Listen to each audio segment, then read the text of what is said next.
بسم اللہ الرحمن الرحیم۔ مثالی پرچہ نمبر 49 روزمرہ کے لحاظ سے درست لفظ ہے آئے دن۔ آئے روز لفظ غلط ہے جبکہ آئے دن درست لفظ ہوتا ہے۔ باغ و بہار کا سنِ تصنیف 1802 ہے۔ آرائش محفل جس کا دوسرا نام قصہ حاتم طائی بھی ہے، اس کے مرتبہ ہیں حیدر بشک حیدری، آنکھیں پھیر لینا، بے وفائی کرنا، آنکھیں سفید ہونا، بینائی جاتے رہنا، جہاں میں اہل ایمان صورت خورشید جیتے ہیں، یہ تشبیہ ہے۔ شاہدہ حسن کا ایک خوبصورت شعر ہے، حقیقت اور بیان میں ربط کم ہے، زبان شاید کسی سے ڈر رہی ہے، اپنے نین گنوا کے در در مانگی بھیک، یعنی اپنی دولت برباد کر کے دوسروں کا محتاج ہونا۔ ندائیہ، فجائیہ اور استعجابیہ کے لیے ایک ہی علامت ہوتی ہے۔ جس مصور کی نہیں بکتی کوئی بھی تصویر، تیری تصویر بنائے گا تو چھا جائے گا، رحمان فارس کا ایک خوبصورت شعر ہے۔ تذکرہ گلشن ہند مرزا علی لطف خان کا ہے۔ پیسہ اخبار کے مدیر تھے منشی محبوب عالم۔ سر کا مطلب ہوتا ہے تیز آندھی۔ کار آشیاں بندی گھونسلہ بنانا، ترجمے کا فن مرزا حامد بیگ۔ بلاغت کے لیے شرط ہے کہ کلام فصیحی ہو، پت جھڑ میں خود کلامی، ڈاکٹر رشید امجد۔ نکلے تیری تلاش میں سفر نامہ مستنصر حسین تارڑ کا ہے۔ پنجاب کا پہلا اخبار یہ کوہ نور تھا۔ اردو تنقید کا ارتقاء ڈاکٹر عبادت بریلوی کی کتاب ہے۔ طلسم خیال یہ کرشن چندر کا پہلا افسانوی مجموعہ ہے۔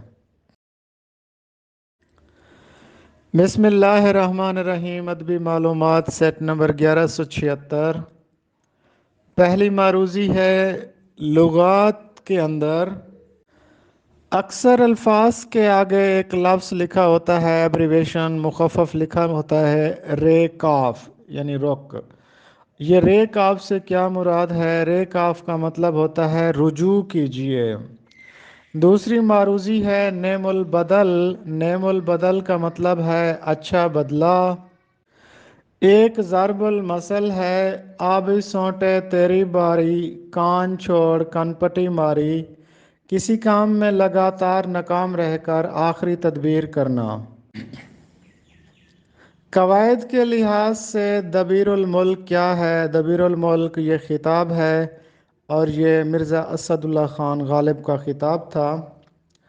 اپریل 2023 میں ایک سفر نامے کی اشاعت ہوئی۔ سفر نامے کا عنوان تھا حیرت بھری آنکھ میں چین۔ یہ کس کا سفر نامہ تھا؟ سلمیٰ آوان کا سفر نامہ تھا۔ اقبال کی پوری شاعری کا ماحصل ایک نظم کو کہا جاتا ہے، اس نظم کا عنوان ہے ساقی نامہ۔ ساقی نامہ نظم بال جبریل میں موجود ہے۔ ساقی نامہ کی ہیئت مثنوی کی ہے۔ حسن عباس کا ایک خوبصورت شعر ہے، کسی کے ہجر میں یوں ٹوٹ کر رویا نہیں کرتے، یہ اپنا رنج ہے اور رنج کا یوں چرچا نہیں کرتے۔ اردو ادب کی مختصر ترین تاریخ از ڈاکٹر سلیم اختر، باب نمبر 9، لکھنؤ میں اردو ادب، لیکچر نمبر 117۔ شان اودھ حضرت محل وسیم احمد سعید کی تصنیف ہے۔ نہ تخت اور تختہ اسیری نہ شاہی، مقدر ہوئی ہے جہاں کی گدائی۔ حضرت محل شاعرہ بھی تھیں اور یہ ان کا شعر ہے۔ نواب غازی الدین حیدر نے لکھنؤ میں پریس لگوایا۔ سن 1234 ہجری میں نواب غازی الدین حیدر نے ایک لغت مرتب کروایا جو کہ عربی لغت تھا اور کئی جلدوں پر مشتمل تھا۔ لکھنؤ انیس کا گم شدہ مصرع، یہ ڈاکٹر سلیم اختر کا ایک مقالہ ہے۔ اودھ کے حکمرانوں کی عیش پرستی ضرب المثل ہے۔ انشاء اللہ خان انشا نے دریائے لطافت میں بحروں کے نام زنانہ رکھے ہوئے تھے۔ دریائے لطافت اردو قواعد کی پہلی کتاب ہے جس میں انشاء اور عروض پر بات کی گئی ہے۔ زنانہ بحروں کے نام تھے پری خانم، پری خانم، پری جان۔ نواب واجد علی شاہ نے زنانہ فوج بنائی تھی۔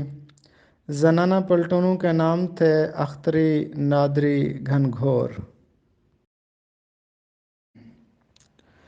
ڈاکٹر خواجہ محمد زکریا کی تاریخ سے معروضیاں: مادھونل اور کام کنڈلا مظہر علی ولا کی تصانیف ہیں۔ بیتال پچیسی مظہر علی ولا کی ہے۔ لطائف ہندی، یہ ہندوستان کی ظریفانہ کہانیوں اور لطیفوں کا مجموعہ ہے۔ خلیل خان عاشق نے داستان امیر حمزہ تصنیف کی جان بارتھو گیلکرسٹ کی فرمائش پر۔ میر کے فارسی دواوین کی تعداد: میر کے فارسی کے دیوان 1 ہے۔ اردو شاعری کا عہد زریں میر سودا اور درد کے دور کو کہا جاتا ہے۔ میر کو سرتاج شعرائے اردو مولوی عبدالحق نے کہا ہے۔ غالب نے لطائف غیبی رسالہ کس فرزی نام سے لکھا؟ سیف الحق کے فرزی نام سے۔ غالب ایوارڈ کس ملک کا سب سے بڑا ایوارڈ ہے؟ بھارت کا۔ اردو ادب کی مختصر تاریخ از انور سدید: جرأت ہم عصر تھے انشا اور موصفی کے۔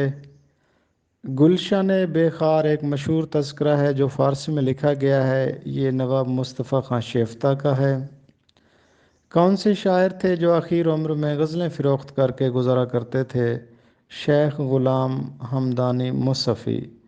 موصفی کے کتنے دیوان ہیں؟ موصفی کے 8 دیوان ہیں اردو کے۔ فارسی نثر کی کتاب مجموع الفوائد کس کی ہے؟ یہ موصفی کی ہے۔ اردو ادب کی تاریخ از ڈاکٹر جمیل جالبی: غواصی ملک الشعراء تھا عبداللہ قطب شاہ کا۔ غواصی کا پیشہ تھا، سپاہی تھا۔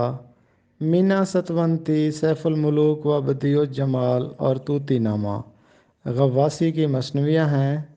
مینا ستونتی کے مرتبہ غلام عمر خان ہیں۔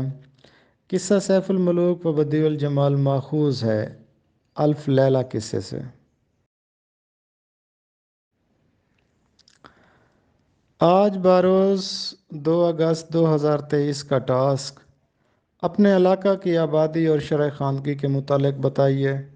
المیہ کیا ہے، اس کی تعریف کیجیے اور عناصر بتائیے۔ داستان کی تعریف کیجیے اور 3 مشہور داستانوں کے نام بتائیے۔ ہائیکو کی تعریف کیجیے اور 3 مشہور ہائیکو نگاروں کا نام بتائیے۔ اپنی پسند کا ایک ہائیکو سنائیے۔ تہذیب اور ثقافت میں کیا فرق ہے؟ تہذیب اور تمدن میں کیا فرق ہے؟ نظم کی تعریف کیجیے۔ پہلے نظم گو شاعر کون ہیں؟ ان کا کوئی شعر سنائیے۔ اردو کی مشہور داستان باغ و بہار ایک زندہ جاوید داستان ہے، اس کی 4 خوبیاں بیان کیجیے۔